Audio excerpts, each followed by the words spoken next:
Confesión Bautista de Fe de 1689. Capítulo 1.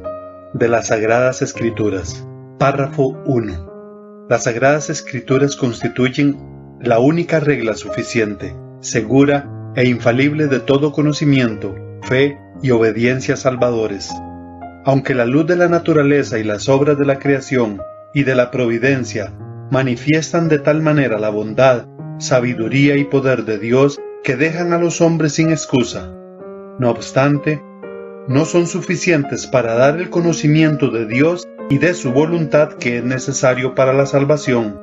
Por lo tanto, agradó al Señor, en distintas épocas y de diversas maneras, revelarse a sí mismo y declarar su voluntad a su Iglesia, y posteriormente, para preservar y propagar mejor la verdad y para un establecimiento y consuelo más seguros de la Iglesia contra la corrupción de la carne y la malicia de Satanás y del mundo.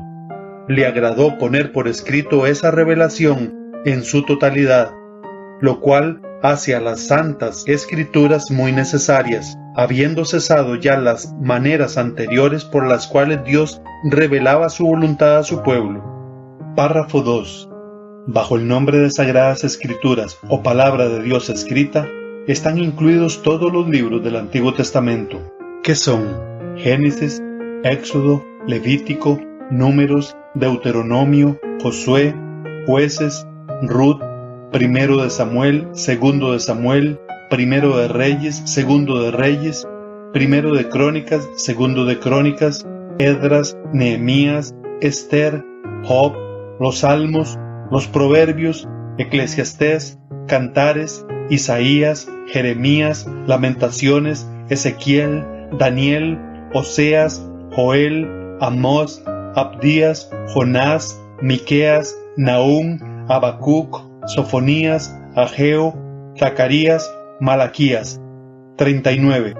Del Nuevo Testamento son Mateo, Marcos, Lucas, Juan, los Hechos, Romanos, Primera de Corintios, Segunda de Corintios, Gálatas, Efesios, Filipenses, Colosenses, Primera de Tesalonicenses, Segunda de Tesalonicenses, Primera de Timoteo, Segunda de Timoteo, Tito, Filimón, Hebreos, Santiago, Primera de Pedro, Segunda de Pedro, Primera de Juan, Segunda de Juan, Tercera de Juan, Judas, el Apocalipsis. 27. Todos ellos fueron dados por inspiración de Dios para ser la regla de fe y de vida. Párrafo 3. Los libros comúnmente llamados apócrifos, no siendo de inspiración divina, no forman parte del canon o regla de la Escritura, y por lo tanto no tienen autoridad para la Iglesia de Dios, ni deben aceptarse ni usarse excepto de la misma manera que otros escritos humanos. Párrafo 4. La autoridad de las Sagradas Escrituras, por la que debe ser creída, no depende del testimonio de ningún hombre o iglesia, sino enteramente de Dios, quien es la verdad misma, el autor de ella. Por lo tanto, debe ser recibida porque es la palabra de Dios. Párrafo 5. El testimonio de la Iglesia de Dios puede movernos e inducirnos a tener una alta y reverente estima por las Sagradas Escrituras, y el carácter celestial del contenido, la eficacia de la doctrina, la majestad del estilo, la armonía de todas las partes, el fin que se propone alcanzar en todo su conjunto, que es el de dar toda la gloria a Dios, la revelación completa que dan del único camino de salvación para el hombre, y muchas otras excelencias incomparables y la totalidad de perfecciones de las mismas, son argumentos por los cuales dan abundante evidencia de ser la palabra de Dios. Sin embargo, nuestra plena persuasión y certeza de su verdad infalible y su autoridad divina provienen de la obra interna del Espíritu Santo, quien da testimonio en nuestros corazones por medio de la palabra y con ella. Párrafo 6. Todo el consejo de Dios tocante a todas las cosas necesarias para su propia gloria, la salvación del hombre, la fe y la vida, está expresamente expuesta o necesariamente contenido en las Sagradas Escrituras, a las cuales nada, en ningún momento, ha de añadirse ni por una nueva revelación del Espíritu, ni por las tradiciones de los hombres. Sin embargo, reconocemos que la iluminación interna del Espíritu de Dios es necesaria para un entendimiento salvador de las cosas que están reveladas en la palabra, y que hay algunas circunstancias tocantes a la adoración de Dios y al gobierno de la Iglesia comunes a las acciones y sociedades humanas, que han de determinarse conforme a la luz de la naturaleza y de la prudencia cristiana, según las normas generales de la palabra que han de guardarse siempre. Párrafo 7. No todas las cosas contenidas en las Escrituras son igualmente claras en sí mismas, ni son igualmente claras para todos. Sin embargo, las cosas que son necesarias saber, creer y guardar para salvación, se proponen y exponen tan claramente en uno u otro lugar de las Escrituras que no solo los eruditos, sino los que no lo son, pueden adquirir un entendimiento suficiente de tales cosas por el uso adecuado de los medios ordinarios. Párrafo 8. El Antiguo Testamento en hebreo, que era el idioma del pueblo de Dios en la antigüedad, y el Nuevo Testamento en griego, que en el tiempo en que fue escrito era el idioma más generalmente conocido entre las naciones, siendo inspirados inmediatamente por Dios y mantenidos puros a lo largo de todos los tiempos por su especial cuidado y providencia, son, por lo tanto, auténticos, de tal forma que, en toda controversia religiosa, la Iglesia debe recurrir a ellos como autoridad determinante. Pero debido a que estos idiomas originales no son conocidos por todo el pueblo de Dios, que tiene derecho a las Escrituras e interés en las mismas, y se les manda leerlas y escudriñarlas en el temor de Dios, han de traducirse a la lengua común de toda nación a la que sean llevadas, para que morando abundantemente la palabra de Dios en todos, puedan adorarle de manera aceptable, y para que por la paciencia y consolación de las Escrituras tengan esperanza. Párrafo 9. La regla infalible de interpretación de las Escrituras la constituyen las propias Escrituras, y por consiguiente, cuando surge una duda respecto al verdadero y pleno sentido de cualquier pasaje bíblico, que no es múltiple, sino único, éste se debe buscar en otros pasajes que se expresen con más claridad. Párrafo 10. El juez supremo, por el que deben decidirse todas las controversias religiosas y por el que deben examinarse todos los decretos de concilios, las opiniones de autores antiguos, las doctrinas de hombres y espíritus particulares, y cuya sentencia debemos acatar, no puede ser otro sino las sagradas Escrituras entregadas por el Espíritu. A dichas Escrituras así entregadas se reduce nuestra fe en definitiva.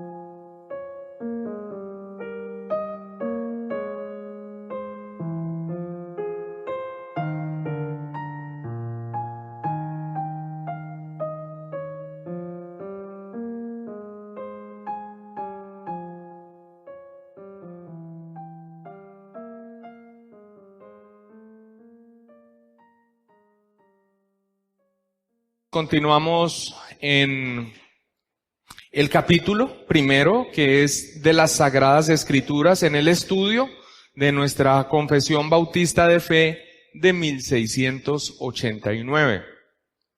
El párrafo que vamos a ver en esta mañana es el párrafo número 8, que habla de la disponibilidad, la disponibilidad de las Escrituras. Si nosotros cuando estudiamos la confesión de fe, nosotros no tenemos presente el momento en que fue redactada y uno de los propósitos principales por los cuales fue redactado, que fue dar respuesta en toda la controversia doctrinal que había frente a la Iglesia de Roma y frente al desvío de muchos grupos protestantes, por decirlo así de alguna manera, nosotros vamos a terminar estudiando la confesión de fe como si fuera una teología sistemática. Y la confesión de fe bautista, aunque tiene un orden sistemático, está organizada, incluso coincide en la forma como se ven los temas, las Escrituras, de Dios, de Cristo, salvación, como vemos nosotros ese orden, no es una teología sistemática y no es el propósito, no debe ser el propósito de esta escuela dominical. Así que debemos tener presente, y siempre lo mencionaremos, que la Confesión de Fe Bautista de Londres de 1689, así como la Confesión de Fe de Westminster, fue redactada en un momento en donde la controversia doctrinal con la Iglesia de Roma y otros grupos requería que el pueblo de Dios diera una respuesta firme sobre los principios que ya se tenían como muy apreciados de la Reforma Protestante, pero que en un documento de manera clara quedara la respuesta ante lo que significó la contrarreforma o la respuesta de la Iglesia de Roma a la Reforma Protestante. Además queda como un documento de enseñanza a la Iglesia, como muy bien lo señaló Spurgeon, y es lo que nosotros estamos haciendo. Así que no solamente estamos entendiendo la parte histórica, la respuesta doctrinal, sino que estamos aprendiendo de la doctrina, en este caso, en este capítulo, la enseñanza que brota de la Escritura acerca de sí misma. Hemos estado viendo en este primer capítulo la autoridad de las Escrituras, hemos estado viendo la inspiración de las Escrituras, hemos visto la necesidad de las Escrituras, hemos visto la claridad de las Escrituras, hemos visto la suficiencia de las Escrituras, y en este párrafo vamos a ver la disponibilidad de las Escrituras. Y ya vamos a ver en qué sentido disponibilidad de las Escrituras. Vamos a leer entonces el párrafo.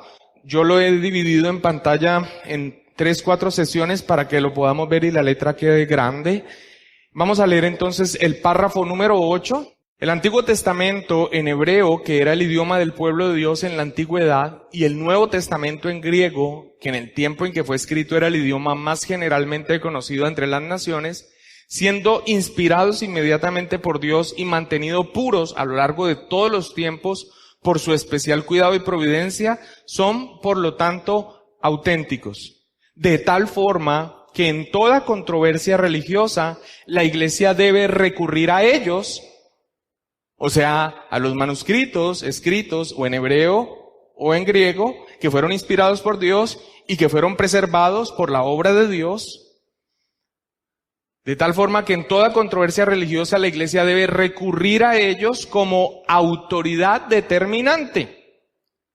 Pero, debido a que estos idiomas originales no son conocidos por todo el pueblo de Dios, que tiene derecho a las Escrituras e intereses en las mismas, y se le manda a leerlas y escudriñarlas en el temor de Dios, han de traducirse a la lengua común de toda nación a la que sean llevadas, para que, morando abundantemente la palabra de Dios en todos, puedan adorarle de manera aceptable, y para que, por la paciencia y consolación de las Escrituras, tengan esperanza.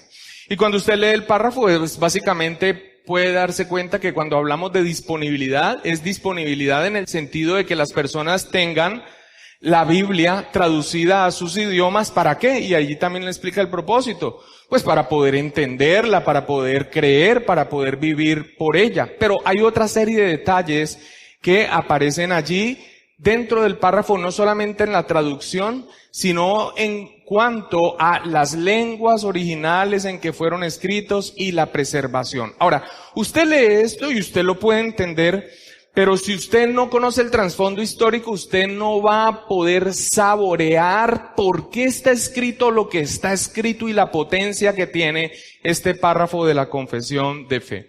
Quiero recordar algo que mencioné en las clases pasadas de la escuela dominical con respecto a la Reforma Protestante. Ahora, celebrando el 31 de octubre, cuando Martín Lutero clava las 95 tesis en rechazo a mucho de las doctrinas de la Iglesia de Roma, especialmente a la venta de indulgencias en la puerta de la iglesia de Wittenberg. Ese fue como el polvorín, la chispa que encendió el polvorín, aunque ya claramente podemos hablar de que algunos hombres de Dios venían apuntando, venían señalando, levantando su voz contra la grave deformación doctrinal y de práctica que la iglesia tenía. Frente a estos escritos de Lutero y posteriores, donde él claramente hacía una controversia con lo que enseñaba la Iglesia de Roma, Lutero fue citado en la Dieta de Worms frente a nada más y nada menos que el emperador Carlos V, emperador del Sacro Imperio Germánico, y frente a los delegados de la Iglesia de Roma. Por cierto, el delegado de la Iglesia de Roma fue después el que siguió como papa. O sea, quiero decirles que estaba enfrentado a los grandes poderes políticos y también religiosos de su época, y lo citaron para que se retractara de supuestamente las herejías, acusado de herejía. Ahora, ¿qué fue lo que declaró Lutero? Vamos a volverlo a recordar. Esto es una expresión muy profunda que tiene unos tremendos resultados que hemos estado señalando. Dijo Lutero frente a esa dieta finalmente.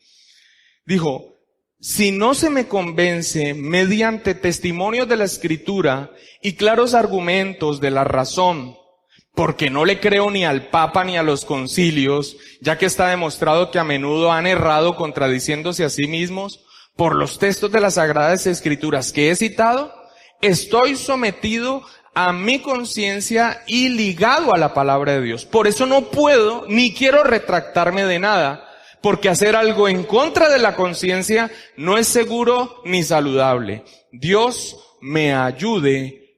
Amén. Dios me ayude. Amén. Ahora, ¿qué es importante en este punto de la declaración de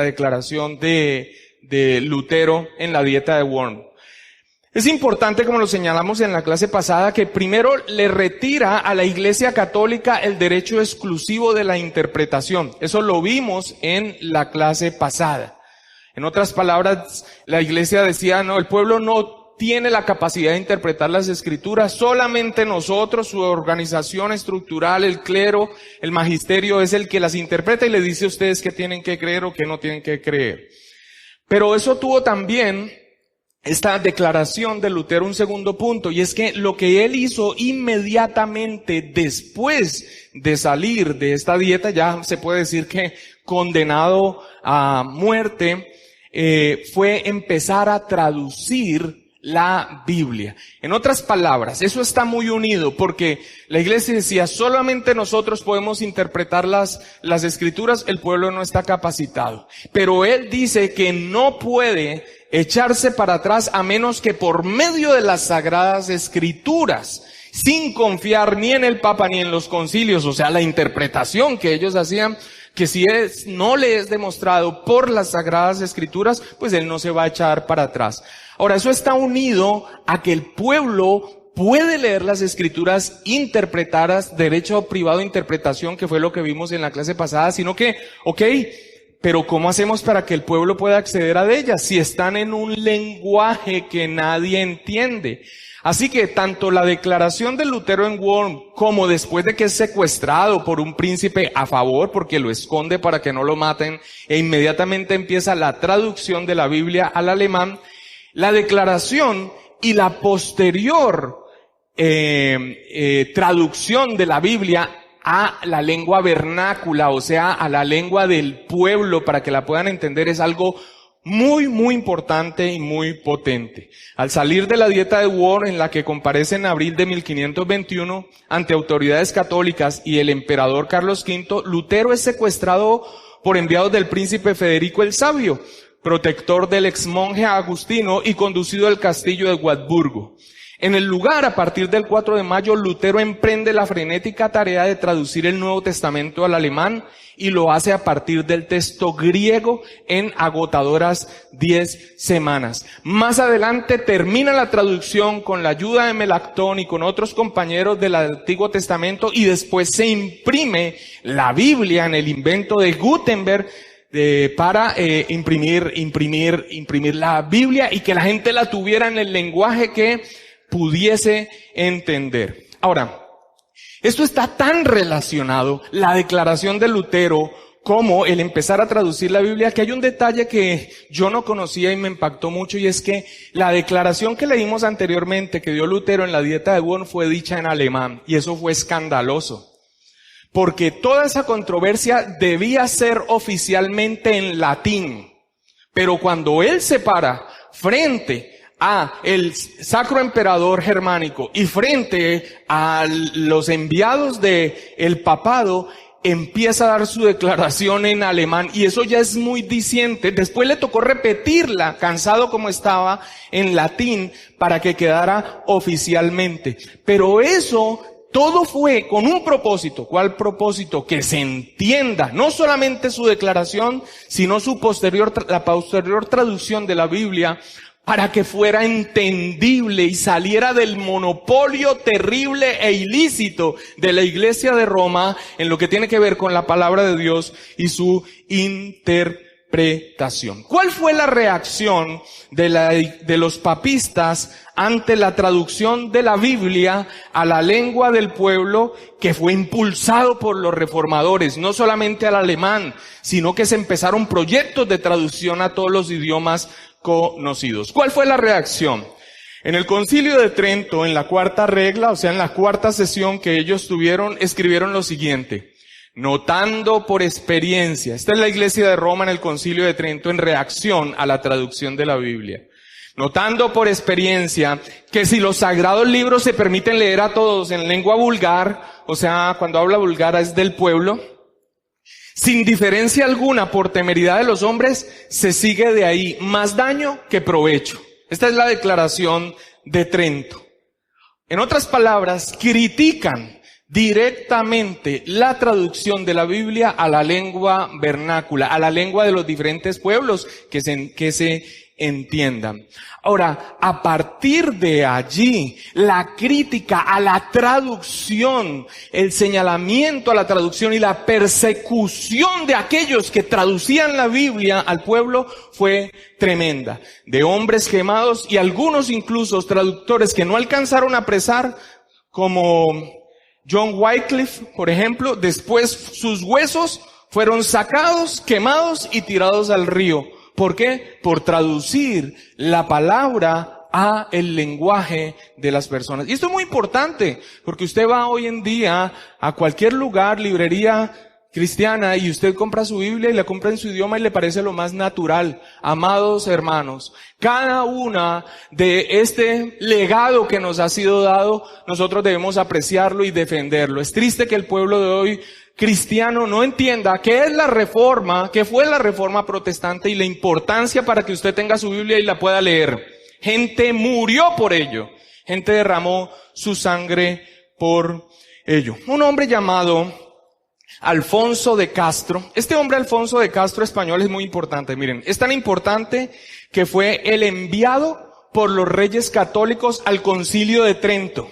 Además de eso, fue el enviado a la coronación por el Papa de Carlos V, precisamente emperador del Sacro Imperio Germánico. O sea, era un hombre de mucha importancia y perteneció este español a Concilio de Trento y cada una de las expresiones que hemos visto del Concilio de Trento. Este hombre, Alfonso de Castro, en su libro Tratado de las Herejías, que escribió en 1539, escribió lo siguiente: hay que alabar con toda justicia el edicto de los esclarecidos y católicos reyes de España, por el que prohibieron bajo severísimas penas que nadie tradujera los libros sagrados a la lengua vulgar o que nadie retuviera lo traducido por otro con cualquier autorización. En Trento entonces no solamente se condenó la traducción de la Biblia a la lengua vernácula, sino que hicieron algo más allá. No solamente prohibieron el que fuera traducida, en que estuviera en un lenguaje que todo mundo comprendiera, sino que también estableció allí mismo en la regla cuarta, en la cuarta sesión del Concilio de Trento, lo siguiente: establece y declara que esta misma antigua y vulgata edición, y voy a hacer ahí un alto, ellos prohíben traducir la Biblia de sus idiomas originales y traducirla al idioma del pueblo. Pero aquí en esta declaración vamos a ver que una versión, o sea, una traducción, que es la Vulgata latina, que es una traducción al latín, la establecen como oficial, como auténtica, como que solamente esa es la única traducción valedera y en la que en las controversias doctrinales se puede acudir. Y eso es lo que hacen precisamente aquí con esta traducción. Establece y declara que esta misma antigua y vulgata edición, que está aprobada por el largo uso de tantos siglos en la iglesia misma, sea tenida por auténtica en las públicas lecciones, disputaciones, predicaciones y exposiciones, y que nadie por cualquier pretexto sea osado o presuma rechazarla. Entonces, en Trento no solo se condena la traducción de la Biblia a la lengua vernácula, o sea que es propia de una región o de un país, a la lengua del pueblo, sino que se declara oficialmente una traducción como la única autorizada y se le declara como auténtica, o sea, la única traducción autorizada y de valor oficial. ¿Cuál es la intención al hacer esto? Primero, que la iglesia, como ellos la entienden, el magisterio mantenga el monopolio de la interpretación. ¿Por qué? Porque solamente ellos, como lo vimos en la clase pasada, decían que tenían el derecho a interpretar y el pueblo era ignorante para esas labores. Pero no solamente eso, sino que al mantener una traducción en latín, la mayoría de las personas no conocían latín, mucho menos conocían hebreo, mucho menos conocían griego. Ahora, mantener el monopolio de la interpretación. En otras palabras, si ustedes saben, se dan cuenta que nosotros hemos errado. Así que básicamente mantienen el monopolio de la interpretación, incluso diciendo, ok, pero si de traducción solo una, la Vulgata Latina, y está en latín, y la mayoría de las personas no sabían latín. Pero tiene otra intención, y es que al declararla como oficial, como aquí dice, cuando dice sea tenida por auténtica, esa traducción de la Vulgata Latina, ¿qué es lo que están haciendo? Cuando está declarando que esa es la traducción oficial o auténtica para lección, disputas y exposiciones, pues los libros apócrifos que estaban incluidos dentro de esta traducción quedaban como único sustento en esa traducción frente a las controversias. Y en esos libros apócrifos es donde los papistas, la iglesia de Roma, encontraba sustento a algunas de sus falsas doctrinas en la controversia. ¿Hemos entendido entonces este punto? ¿Qué es lo que hace Martín Lutero en su declaración y después también en la traducción de la Biblia? ¿Y cuál es la respuesta del Concilio de Trento frente a la prohibición de traducir la Biblia para que sea entendida por el pueblo y además de eso estableciendo una traducción o una versión como oficial y es la única a la que se puede acudir en la controversia y resulta que esa Biblia tiene incluidos libros que no son inspirados y que son los apócrifos? Esa es la respuesta que da Trento. Eso es lo que se conoce como la contrarreforma. Ahora, ¿qué dice el maravilloso párrafo de esta mañana? Lo primero que señala el párrafo es el hecho de su disponibilidad. O sea, señala el párrafo inicialmente que Dios providencialmente ha conservado las sagradas escrituras en sus idiomas hebreo y griego hasta ese momento. ¿Cómo? ¿Tenemos escritos originalmente por Pablo, por Pedro? No. Estaban hechos en papiro, estaban hechos en otros materiales que con el tiempo se degradaron. Pero la iglesia y también el pueblo judío, en cuanto al Antiguo Testamento, copió una y otra y otra y otra y otra vez, preservando entonces Dios las sagradas escrituras de manera providencial para que tuviésemos nosotros la fuente, o sea, que fuésemos nosotros a aquello que fue escrito, la palabra del Señor. Lo primero que señala entonces el párrafo es su disponibilidad. ¿Y cómo está disponible la palabra de Dios para el pueblo? Porque el Señor providencialmente guardó, permitió que llegaran hasta el pueblo de Dios los escritos en sus idiomas originales. Eso es lo que dice literalmente el párrafo. El Antiguo Testamento en hebreo, que era el idioma del pueblo de Dios en la antigüedad, y el Nuevo Testamento en griego, que en el tiempo en que fue escrito era el idioma más generalmente conocido entre las naciones, siendo inspirado inmediatamente por Dios y mantenido puro a lo largo de todos los tiempos por su especial cuidado y providencia, hasta allí vamos en el párrafo, afirma varias cosas esta exposición. En blanco, lo primero que está escrito en blanco, ¿qué está afirmando? ¿En qué idiomas fue escrito originalmente la Biblia? Es decir, hebreo y griego. Y esto, ¿cómo suena frente a lo que hizo la Iglesia de Roma, los papistas en Trento? Que decían que a lo único que ellos podían ir en la controversia era a la traducción de la Vulgata latina y que era oficial. ¿Qué hacen ellos cuando dicen que los escritos, el Antiguo Testamento fue en hebreo y el Nuevo en griego? Lo que están haciendo es señalar que para la controversia deben ir a las escrituras, y las escrituras para la controversia en los idiomas originales. Y esto, tal vez usted no lo note, pero saca de tajo a los apócrifos. ¿Por qué? Porque los apócrifos que son incluidos en el Antiguo Testamento en la traducción Vulgata latina no fueron escritos en hebreo. Usted puede empezar a sentirle el sabor de la redacción del párrafo con una intención. ¿Y cuál es la intención? La intención es, frente a la controversia doctrinal que estamos teniendo, ¿qué es la verdad? ¿A qué vamos a acudir? ¿A una traducción que nadie entiende y que tiene incluidos libros que no son inspirados? ¡No!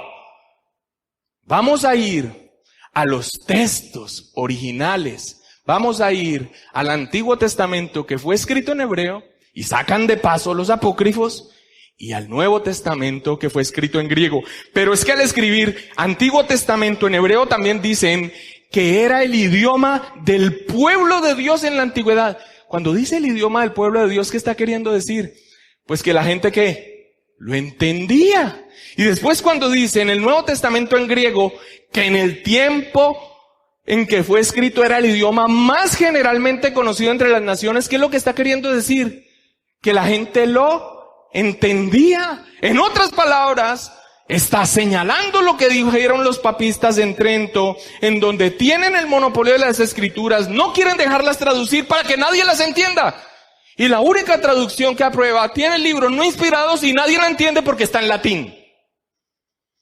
Y cuando muestran los idiomas en que fueron escritos originalmente, muestran que el propósito, ¿cuál era? Que la gente lo entendiera, que la gente lo entendiera. Contrastando con la prohibición en Trento, entonces, de su traducción y la declaración que hicieron ellos de auténtica de la Vulgata en latín, que no conocían la mayoría de las personas, es un señalamiento precisamente a este punto en Trento.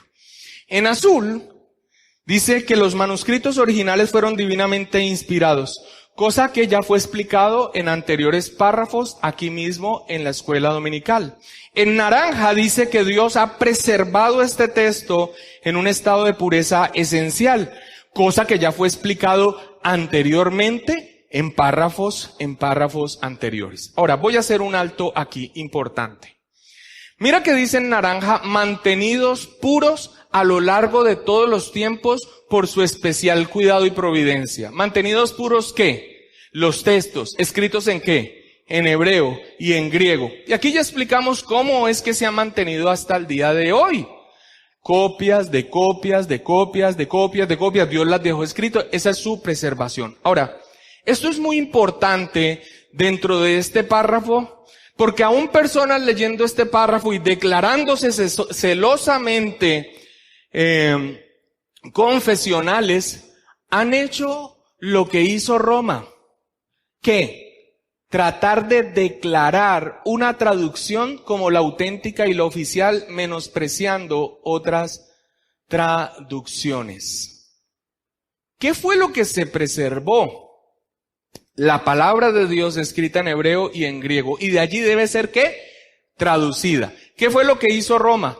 Declarar como oficial una traducción. Que hoy en día una persona declare como la traducción oficial de la iglesia. Una traducción Creo que ha perdido todo el sentido del párrafo y está cayendo en el mismo error de los papistas. Hermanos, no pregunten entonces, ¿cuál traducción es mejor, pastor? Cualquiera que no sea la traducción de los testigos de Jehová. Pero todas ellas enriquecen, excepto algunas traducciones antiguas de la Iglesia de Roma con palabras raras y obviamente excluyendo los apócrifos. Pero toda traducción es importante en la medida en que se pueda entender. Unas son traducciones más literales, más apegadas al texto original, y otras son más dinámicas para que podamos entender un poco, porque los idiomas van cambiando. Así que, cuando alguien se para a defender a rajatabla una traducción, casi que señalando, muchas veces incluso por la confesión, de que esa es la traducción auténtica, ¿qué es lo que están haciendo? Lo mismo que hizo Roma. No, hermanos, por eso en toda controversia, a gran escala, a gran nivel, se va directamente a los textos en hebreo o a los textos en griego. Pero las diferentes familias lingüísticas tienen algunas pequeñas diferencias. Esa es precisamente la riqueza de que se hayan hecho muchos copiados. Porque al hacerse muchos copiados, y cuando uno ve una pequeña diferencia en una expresión, en una coma, o tal vez en un versículo, que el resto no tiene, podemos entonces discernir que fue algo que se añadió con el tiempo, un pie de página que se le puso, una aclaración que el copista 3 o 4 generaciones hacia adelante metió. En otras palabras, creemos en esta congregación y sus pastores que la preservación y la conservación de las Sagradas Escrituras incluyó que fueran muchos los que la tradujeran, para que nosotros pudiésemos ver en esa multitud de copias y pudiésemos encontrar el texto de la bendita palabra del Señor, y entonces declarar como auténtica y oficial una traducción. Nos parece que es desconocer el error histórico en que cayó la Iglesia de Roma y caer en la misma en el mismo menosprecio por el verdadero obrar de Dios al preservar su bendita palabra. Ahora, continúa diciendo el párrafo. Son por lo tanto, ¿qué? ¿De qué venimos hablando? Los textos. ¿Escritos en qué? El Antiguo Testamento en hebreo, el Nuevo Testamento en griego. Esos textos son por lo tanto auténticos, de tal forma que en toda controversia religiosa la Iglesia debe recurrir a ellos como autoridad determinante. Esto tiene toda la intencionalidad. ¿Por qué? Porque son estos los auténticos, no una traducción, no como Trento afirmaba, la Vulgata latina. Sí, y está incluido los apócrifos para sustentar muchas de sus falsas doctrinas, como el purgatorio, como méritos para salvación, como limosnas para pagar los pecados. No, amados hermanos, estos textos son auténticos en el sentido de que es a ellos a donde se debe acudir en toda controversia religiosa. La Iglesia debe recurrir a ellos como autoridad determinante. Y esto en clara respuesta a lo expreso en el Concilio de Trento con respecto a la Vulgata latina, donde dijo, y les recuerdo, sea tenida, hablando de la Vulgata latina, sea tenida por auténtica en las públicas lecciones, disputaciones, predicaciones y exposiciones, y que nadie por cualquier pretexto sea osado o presuma rechazarla, tenida por auténtica. Esta es la respuesta que da la confesión de fe. Es directamente a la palabra inspirada por Dios, que fue en unos idiomas que era comprendida del pueblo. Esa es la autoritativa, esa es la auténtica, no una traducción con añadidos y que nadie más puede entender. Continúa el párrafo mostrando otro aspecto, y es de la necesidad de su disponibilidad, y es, ya tenemos esta parte, ¿cuál es realmente a donde debemos acudir en la controversia? ¿Escrita en qué idiomas? Desechando mucho de lo que fue añadido por la Iglesia de Roma a pupitrazo limpio. Pero aquí habla acerca de que es necesario ser traducido en un idioma que todos entiendan. Continúa diciendo, pero debido a que estos idiomas originales, ¿cuáles? El hebreo y el griego, no son conocidos por todo el pueblo de Dios, pero sí lo eran conocido en su época cuando fueron escritos. No son conocidos por todo el pueblo de Dios que tiene derecho a las escrituras e interés en las mismas y se le manda leerlas y escudriñarlas en el temor de Dios, que dice, han de traducirse a la lengua común de toda nación a la que sea llevada. 4 aspectos podemos ver aquí en esta parte del párrafo, 3 de ellos en esta primera parte. En verde, la necesidad de la traducción. Cuando estamos hablando de la disponibilidad de las escrituras, es que el pueblo debe ir a ellas, debe tenerlas disponibles y debe poder leerla y debe poder entenderla para vivir su vida en Cristo, para saber en qué cree, para saber cómo vive su vida.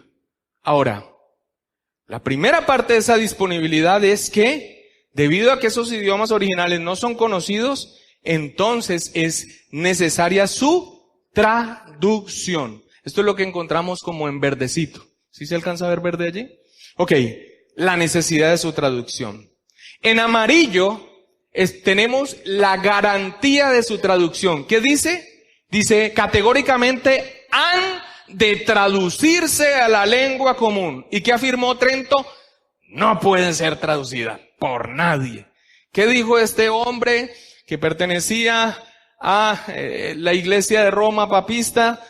Alabo lo que hicieron los reyes católicos condenando a todo aquel que trate de traducir las escrituras. No, han de traducirse a la lengua común. La garantía de su traducción. Ahora, en azul encontramos la extensión de su traducción.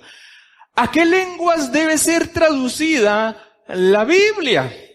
A toda nación a la que sean llevadas. Me recordé mucho de este punto cuando fui a dictar uno de los cursos del seminario del USRL en Bolivia, que una persona que estaba en el culto, en la primera parte, estaba en el tiempo de oración y después de adoración, una hermana que era la mamá del pastor tenía abierta la Biblia. Y me preguntó sobre un texto, y cuando fui a mirar la Biblia de ella porque no lo tenía allí, yo no entendía nada. Resulta que ellos hablan entre ellos como nativos por lo general en una lengua, creo que es quechua. Y tenía su Biblia, y después ella se apenó porque pues es muy normal compartir con los otros hermanos y ir a la Biblia, porque esa es su lengua materna. Hablan también español, pero lo que hablan en el campo, mientras están arando, mientras están cocinando, es en su lengua. Cuando él vino a saludar a su mamá, se hablaban en su lengua y uno como que quedaba como gringo. No sabía uno qué decía, pero me recordó mucho este punto. La Biblia está siendo traducida y debe traducirse porque la Biblia necesita ser entendida. ¿Y cómo va a ser entendida si no está en otro idioma? ¿Y te parece eso muy normal? Ok, fue prohibido y gente murió por ello. Y fue perseguidos. Y nosotros la compramos a 6,000 pesos en una librería. Y algunos dicen, ¿y por qué tanta relevancia a la reforma? ¿Por qué tanta relevancia a la reforma? Hermanos, es un legado que nos ha sido dado. Es un legado que nos ha sido dado y que debemos mantener. Porque disfrutamos de los beneficios, del sacrificio de muchos hombres y mujeres para que la palabra del Señor fuera tenida por todos. A mí me cuenta mi papá, que fue monaguillo, que la misa se daba en latín y de espaldas. ¿Y quién la entendía? Nadie. Pero no importa. ¿Para qué la necesitan entender? Ustedes necesitan creer en lo que nosotros les decimos que ustedes tienen que creer. El monopolio de la interpretación y el monopolio del acceso a la escritura. Eso es un pecado muy grave. Por eso su traducción se hace necesaria. Y el cuarto aspecto de la necesidad de la disponibilidad es el que vemos a continuación, que es el propósito. ¿Para qué traducirla? Para que morando abundantemente la palabra de Dios en todos, puedan adorarle de manera aceptable. Y para que, por la paciencia y consolación de las Escrituras, tengan esperanza. No hay manera de que more abundantemente la palabra de Dios en nosotros si nosotros no podemos leerla en un idioma que pueda ser entendido. Las Escrituras deben tenerse, no abiertas allí sin nunca leerlas, como un amuleto, como se tenía en práctica cuando estábamos muertos en delitos y pecados y metidos en una religión que ni siquiera entendían. Sin leerla. No, la Biblia debe ser leída y debe ser entendida.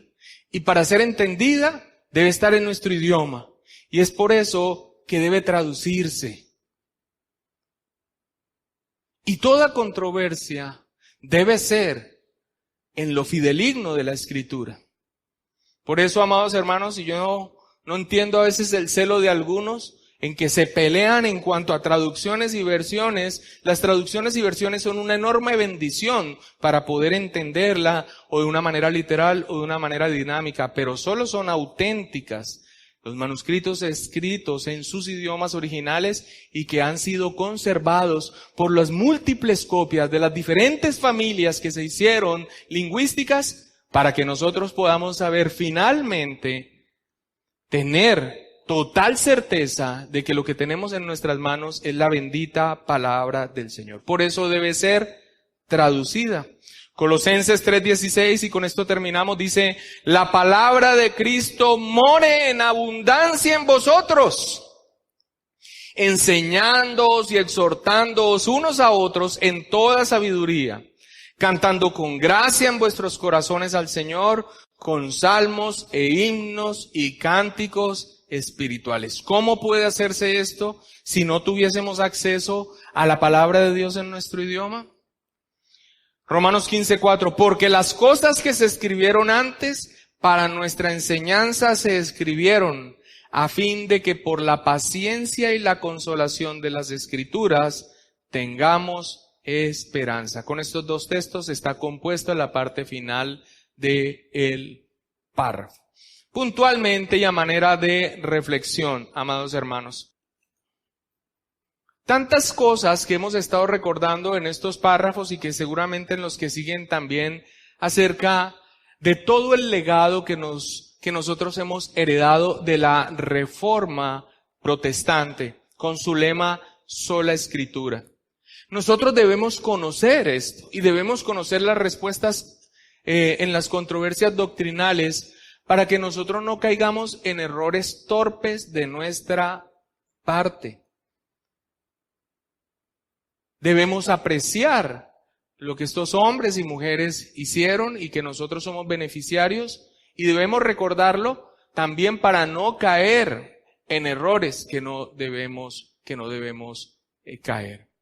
Las traducciones son buenas en la medida que sean fidedignas a los escritos originales, sean literales, más apegadas literalmente, o sean dinámicas para que algunos puedan entender más fácilmente en la medida en que guarden la esencia de lo que está allí.